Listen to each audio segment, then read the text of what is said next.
प्रणाम। जीवन अद्भुत है और जीवन में पंच विकार काम, क्रोध, लोभ, मोह और अहंकार, ये 5 विकार कहे गए। लेकिन ये 5 वो मूल तत्व भी हैं जिससे आपका और हमारा जीवन प्रेरित होता है। इन 5 के आसपास ही हमारा जीवन घूमता है और इन 5 के माध्यम से ही हमारी दैनिक दिनचर्या आगे बढ़ती है। हमारा जीवन क्या है? माता पिता के द्वारा हमें ये शरीर प्राप्त होता है, गुरुओं के द्वारा, समाज के द्वारा हमें ये बुद्धि, विकास और चेतना प्राप्त होती है। समाज हमें विकसित होने के समस्त अवसर प्रदान करता है और हम धीरे धीरे विकसित होते चले जाते हैं। ये पंच विकार काम, क्रोध, लोभ, मोह, अहंकार हमारे साथ साथ लगातार चलते रहते हैं, जन्म से लेकर मृत्यु पर्यंत। जन्म लिया और मोह पैदा हो गया। अब प्रश्न ये पैदा होता है कि क्या इन पंच विकारों को मार देना चाहिए? क्या इन्हें नष्ट कर देना होगा? क्या इनको यदि नष्ट कर दिया जाए तो समस्या का समाधान हो जाएगा, या हमें कुछ और करना होगा?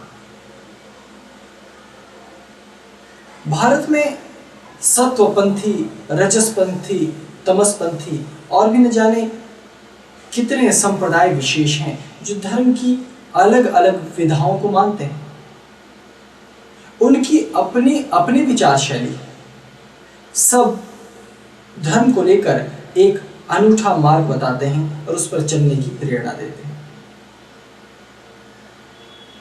तंत्र मत ने इन पंच विकारों के बारे में थोड़ा हटकर कहा, क्योंकि पंथ मुख्यतया शिव से चलता है, तो शिव का दिया जो सूत्र है वो परम सूत्र कहलाता है। तंत्र ने ये कभी नहीं कहा कि तुम काम, क्रोध, लोभ, मोह, अहंकार को नष्ट कर दो, ये विकार है। तंत्र कहता है कि ये पंच विकार नहीं, अपितु ये 5 वो जरूरतें हैं जिनके कारण तुम पृथ्वी पर अपने जीवन को जीते हो। लेकिन यही 5 वो घटक हैं जिसके कारण जीवन का संतुलित नहीं रहता, कभी ऊपर कभी नीचे, तराजू के पलड़े की तरह डावाडोल होता रहता है। कभी हमें दुख मिलता है, कभी हमें सुख मिलता है, जिसका कारण कभी लोभ होता है, कभी क्रोध होता है, कभी मोह होता है, कभी अहंकार होता है। लेकिन क्या इनके बिना जीवन का अस्तित्व है? मोह एक ऐसा मूल घटक है जो यदि सकारात्मक गति करता है तो कुंडलिनी चक्रों में वही मोह जब धीरे धीरे रूपांतरित होता है तो प्रेम के रूप में उसकी ऊर्जा देखने को मिलती है, वात्सल्य के रूप में वो निखर कर सामने आता है, करुणा के रूप में वो निखर कर सामने आता है। मोह संसार में बंधने का सबसे बड़ा कारण माना जाता है, लेकिन मोह होना भी तो जरूरी है।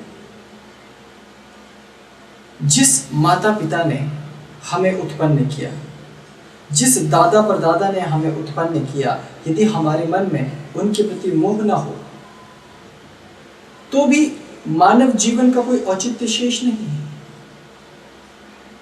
मोह ममता पशुओं में भी कुछ हद तक पाई जाती है, लेकिन मनुष्यों में वो बहुत अधिक है, विस्तृत है, और इसीलिए मनुष्य उनसे अलग कहलाता है। काम, क्रोध, लोभ, मोह, अहंकार क्रमशः जीव जंतुओं में अलग अलग स्तर पर हैं, लेकिन मानव में इसकी कोई सीमा नहीं है, ये असीमित है। तो क्या किया जाना चाहिए? यदि हम मनुष्य हैं और हमें अपने अस्तित्व का, अपने होने का बोध प्राप्त करना है, तो हमें इन पांचों विकारों को, जिन्हें विकार कहा जा रहा है, इन पांचों तत्वों को अनुभव करना होगा। और अनुभव कैसे? अपने जीवन में जब तक इन पांचों को हम भली प्रकार महसूस न कर लें, तब तक जीवन कहीं अधूरा रहता है। तब तक कहीं हम अपने जीवन को पूर्णतया जान नहीं पाते। इसलिए तंत्र का मत ठीक है, वो कहता है कि पहले मोह पैदा तो होने दो, उस मोह को निखरने तो दो, तब तक तुम्हें अपने मनुष्य होने का बोध ही नहीं हो पाएगा।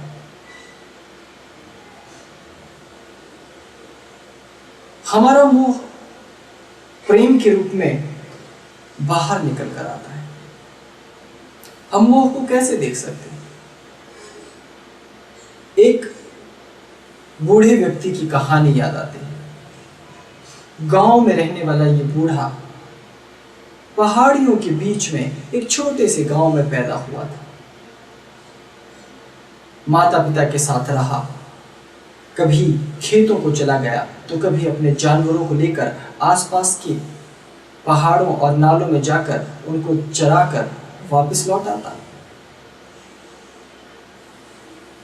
गांव में कोई छोटा उत्सव मेला हो गया तो उसके लिए खुशी के क्षण, कभी कुछ देर अपनी संगत के साथ नाच लिया, कभी गा लिया। सुबह होते ही अपनी गठरी उठाई और जंगल की ओर चले गए। शाम को आते समय पीठ पर लकड़ियां, आगे आगे जानवर और कुछ एक सब्जियां रास्ते से लेते हुए अपने घर की ओर आ रहा है और सुखी है। इसके लिए जीवन इतना ही है। अब इसका पुत्र आगे इतना पढ़ लिख जाता है कि वो दूर शहर में एक अच्छे पद पर नौकरी प्राप्त कर लेता है।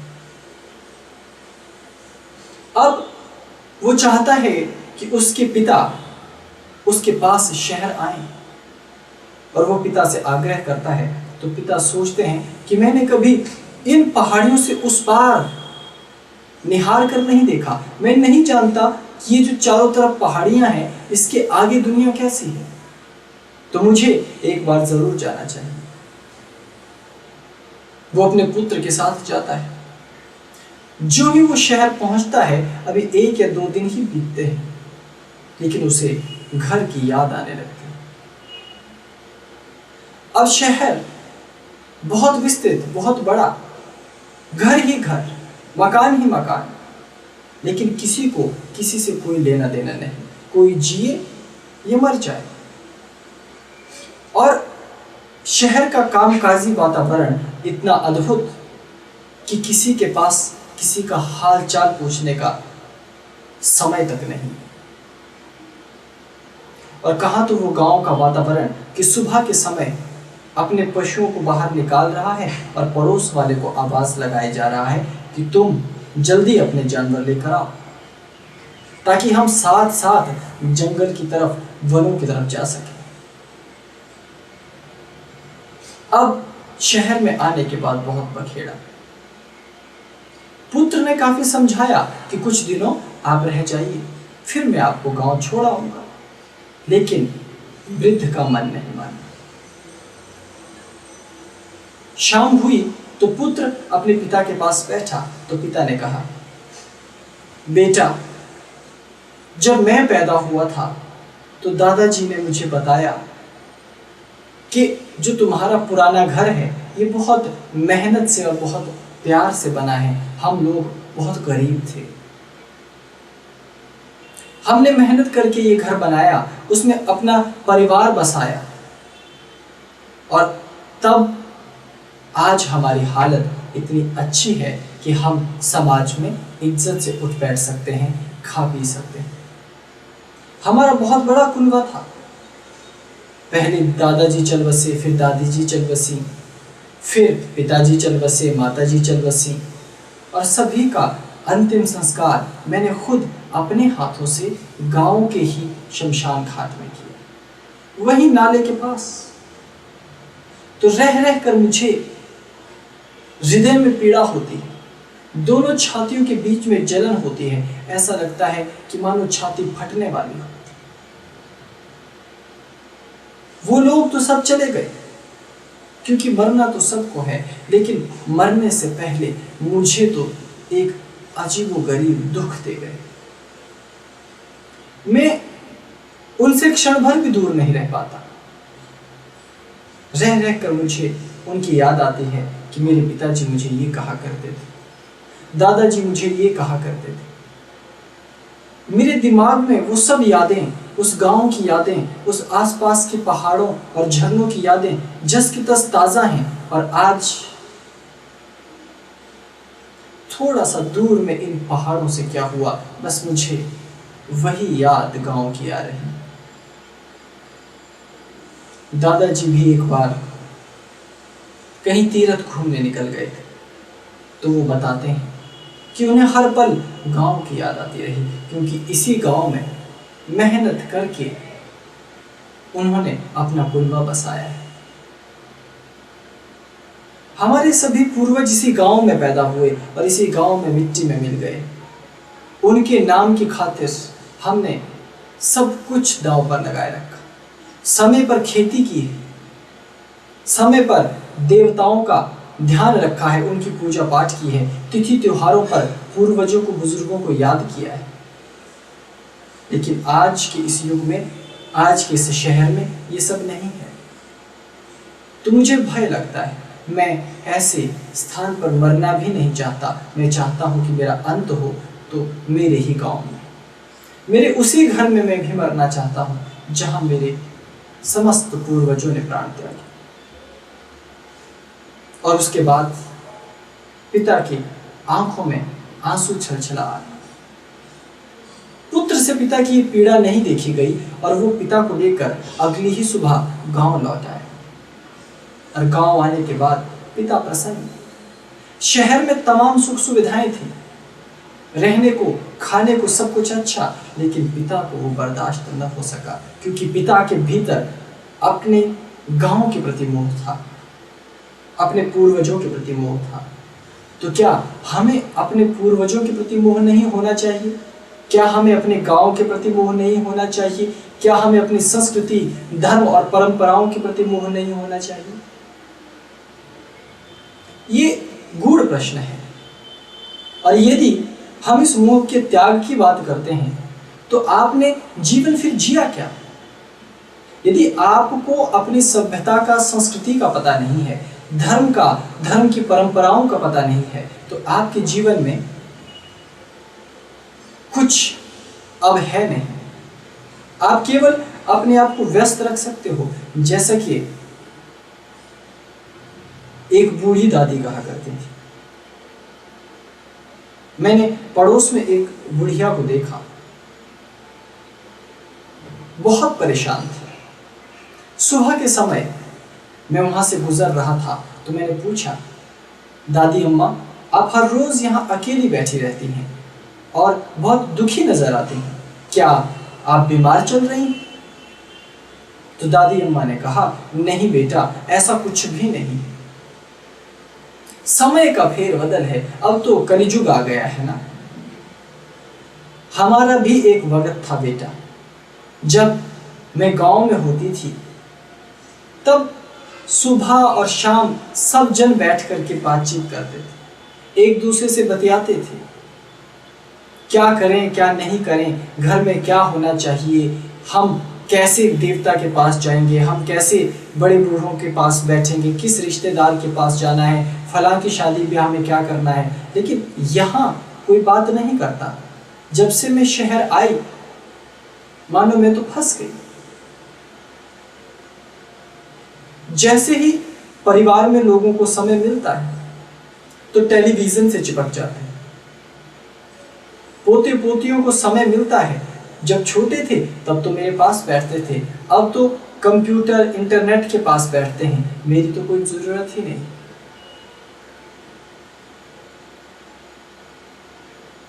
मैं तो भगवान से यही प्रार्थना करती हूँ कि जल्द से जल्द मृत्यु आ जाए और मैं परलोक चली जाऊं, ताकि इस दुनिया के दुख से मैं बच सकूं। जहां मेरे पुरखे गए हैं मैं वहीं जाना चाहती हूं। दादी अम्मा को अब मैं तर्क नहीं दे सकता, क्योंकि उनका अपना मोह है, उनकी अपनी दुनिया है। लेकिन उनकी दुनिया को यदि उनकी दृष्टि से देखा जाए तो वो हमसे अधिक सुखी हैं, क्योंकि वो कृत्रिम नहीं है। वो टेलीविजन के पास नकली दुनिया, बनावटी नाटक, बनावटी कार्यक्रमों को देखने में समय व्यतीत नहीं करते। वो हकीकत की दुनिया में जीते हैं, एक दूसरे के दर्द से जुड़े रहते हैं। जुड़ते तो हम शहर में भी, लेकिन वहां वो जुड़ाव बहुत औपचारिक होता है और बहुत सीमित होता है। हम एक दूसरे को समय नहीं दे पाते, लेकिन ये मोह है, मोह जनित ये सारा कार्यक्रम है। ठीक इसी प्रकार लोभ है। मेरी जमीन है, मेरा पुत्र है, मेरा नाम है, सब कुछ मेरा ही है। ये लोभ और ये मोह भी हमें बांधे रखता है इस संसार से। लेकिन प्रश्न पैदा होता है कि जब ये पंच तत्व जो हमारे शरीर को रचते हैं और ये पंच विकार जो शरीर को चलाते हैं मन और आत्मा के सहित, तो सत्य क्या है? यदि हम मोह की बात करें, हम काम ऊर्जा की बात करें, हम लोभ की बात करें, हम धनार्जन की बात करें, तो ये जीवन के वो सोपान हैं जिन पर सीढ़ी दर सीढ़ी चढ़ते चढ़ते जीवन जीवन जैसा बनता है। तो सत्व पंथ में शास्त्रों ने कहा कि पंच विकारों से मुक्ति पाना, ये 5 बड़े विकार हैं, काम, क्रोध, लोभ, मोह, अहंकार। तो हम क्या करें? इन्हें त्याग दें। कैसे त्याग दें? क्या अपने पूर्वजों को छोड़ दें, अपने देश को छोड़ दें, अपनी संस्कृति को छोड़ दें? क्या हम अपने आप को छोड़ दें, अपने शरीर की मोह ममता भी छोड़ दें? अब इसका निदान ये है कि यदि तुम इन्हें छोड़ने लगोगे तो ये छूटते नहीं हैं, अपितु और गहरे होकर बिल्कुल मजबूती से तुम्हें जकड़ लेंगे। अगर तुम लोभ और मोह छोड़ने चलो तो वो छूटेंगे नहीं, काम और क्रोध को छोड़ने चलो वो छूटेंगे नहीं।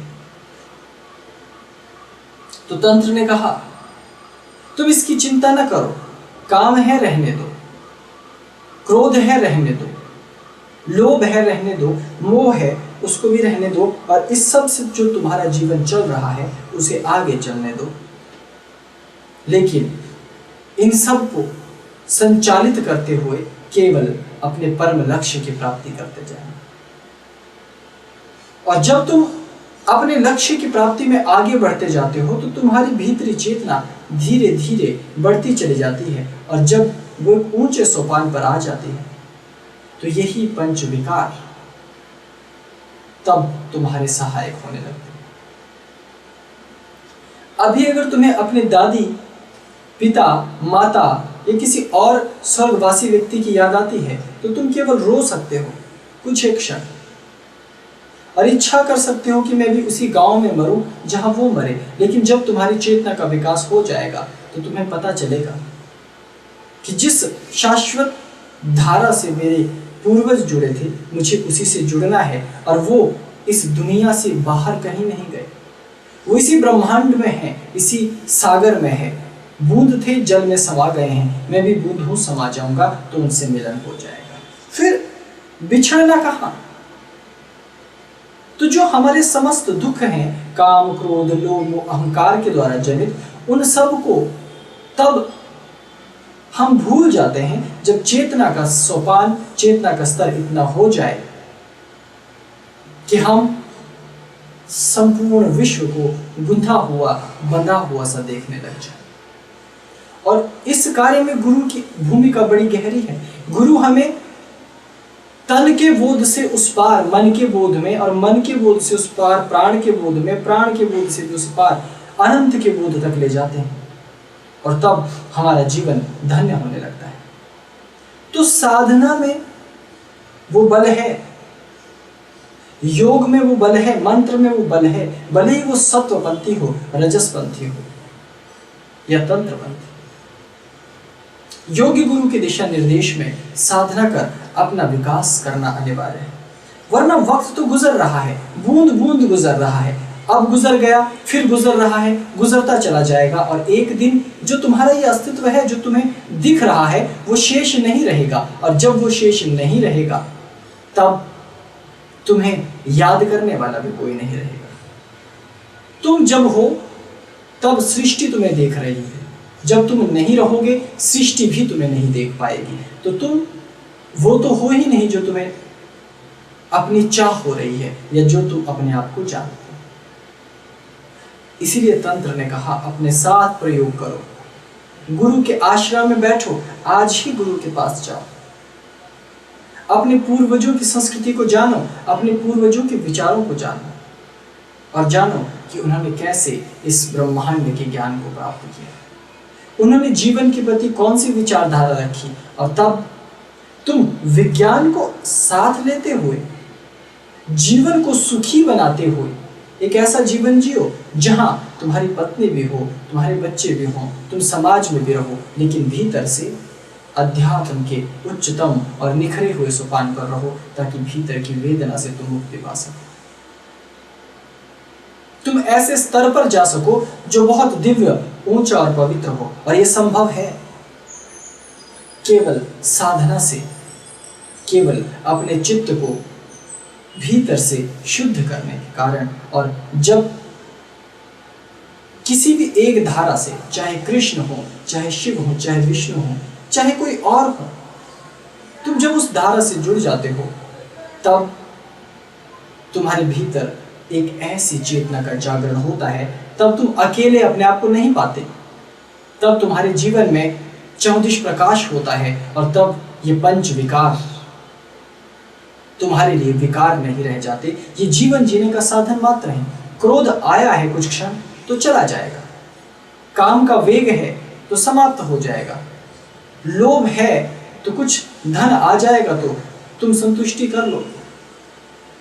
लेकिन याद रखना, अपने जीवन में कुछ नियमों को पाल लेना, तो तब तुम्हें किसी तरह के भय की जरूरत नहीं रहती, तुम भयभीत नहीं होते। धन है तो दान करो, ज्ञान है तो बांटो,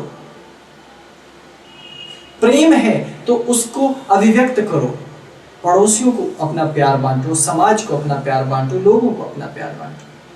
अच्छी सोच है तो उसे फैलाओ, तुम अच्छे पंथ पर किसी का समर्थन कर सकते हो, उसके योग्य हो तो करो। तुम्हारे अंदर बाहुबल है तो तुम अपने बाहुबल से किसी की सहायता करो, तुम्हारे अंदर क्षमता है तो तुम सेवा करो,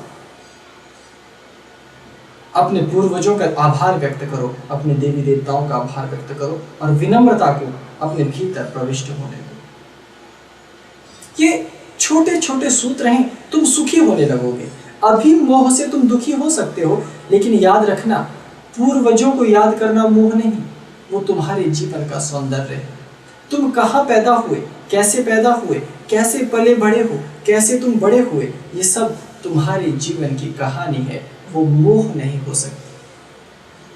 वही तो तुम्हारा मानवीय जीवन है, वही तो तुम्हारी कहानी है, और इस कहानी को रोकना मत। शिव ने कहा कि हे पार्वती, इन पंच विकारों का प्रयोग अपने विकास में करना, इसकी ऊर्जा को अंतर्मुखी करते हुए भीतर के जागरण में लगा देना, तो तुम्हारा जीवन कमल पुष्प के समान खिल उठेगा, निखरने लगेगा। एक अच्छा चित्रकार तभी चित्रकला कर सकता है जब उसके मन में मोह हो, विचार हो, सौंदर्य हो। एक अच्छा गीतकार तभी अच्छा गीत लिख सकता है जब उसके हृदय में पीड़ा हो, प्रेम हो, प्रसन्नता हो। एक अच्छा समाज सेवी तभी समाज सेवा कर सकता है यदि उसके अपने जीवन में दुख आया हो, वेदना आई हो, और वो दूसरे के दुख को समझता हो। इसीलिए यही कहा गया कि वैष्णव जन तो तीन्हें कहिए, जे पीर पराई जाने। अपने जीवन को तब तुम धन्य समझना जब तुम अपने आप को सुखी रखने के अतिरिक्त दूसरे को सुखी करने में जुट जाओ तो समझना अब तुम्हें मानव जीवन में कुछ और करने की जरूरत नहीं। जब तुम दूसरे के लिए करने लग जाते हो, अपने लिए तो तुम हर महीने पैसा कमाते हो, एक महीना अगर तुम किसी दूसरे के लिए पैसा कमाकर उसे दे दो तो समझ लो कि तुमने बहुत बड़ा उपकार किया है, तुम्हारे जीवन में नई क्रांति आई। अपने लिए तो तुम हर रोज लिखते हो, सोचते हो, किसी दूसरे के लिए लिखो, किसी दूसरे के लिए सोचो, तो तुम्हारे मन के ये विचार जब परहित में लगने लगेंगे तो तुम तत्क्षण वैष्णव जन हो जाओगे, अर्थात पवित्र हो जाओगे, चेतना के स्तर पर ऊंचे उठने लगोगे। तब तुम्हारे ये विकार रूपांतरित हो जाएंगे। मैं भी कोई चमत्कारी व्यक्ति नहीं हूं कि मेरे अंदर काम नहीं है, क्रोध नहीं है, लोभ नहीं है, मोह नहीं है, अहंकार नहीं है, सब है तुम्हारी ही तरह, लेकिन बस उसका रूपांतरण हो जाता है तब जब तुम साधना में भीतर उतरने लगते हो। तो अपने आप को उसी क्षण तैयार कर लो जिस क्षण तुम्हें ये बोध हो जाए कि तुम्हारे जीवन का लक्ष्य कुछ और है, तब ये पंच विकार नहीं रहेंगे। तुम पंच विकारों से उस पार जाकर शाश्वत आनंद को अनुभव करने लगोगे। और मेरी प्रार्थना कि समय बूंद बूंद टपक रहा है, तुम्हारे जीवन का समय कम होता जा रहा है। अपने लक्ष्य निर्धारित करो, भौतिक जीवन के लिए भी करो कि कब तुम्हें पत्नी के साथ रहना है, कितने तुम्हारे बच्चे होने चाहिए, कब तक तुम उन्हें पढ़ाओगे, कितना धन उनके लिए रखोगे, कौन सी नौकरी खुद करोगे। और फिर अध्यात्म के लिए भी सोचो, कौन तुम्हारे गुरु होंगे, कितना धन गुरु के लिए रखोगे, कितना धन अध्यात्म और धर्म के कार्य में लगाओगे, और कितना धन अपने बुढ़ापे के लिए रखोगे, और कैसे और कब अध्यात्म की यात्रा शुरू आगे करोगे। क्योंकि अगर समय चूक गया, अगर देर हो गई तो फिर मौका नहीं मिलने वाला। ये तन अगर मिट्टी बन गया तो फिर उस मिट्टी से पुनः तन बनेगा, ये अभी निश्चित नहीं। तो समय को व्यर्थ न करना, पंच विकारों को मारने के फेर में न लगे रहना, इन्हें रहने देना। ये तुम्हारा जीवन है, जीवन का एक भाग है, बस इसका रूपांतरण होगा, बस गुरु के पास जाकर उस कला को सीख लेना और साधना में उतर जाना। साधना में तुम गहरे उतरोगे और उतरते ही अनुभव करोगे कि जीवन अब सचमुच खिल गया, मन का बोझ हल्का हो गया है। आज के लिए इतना ही। ओम नमः शिवाय। प्रणाम।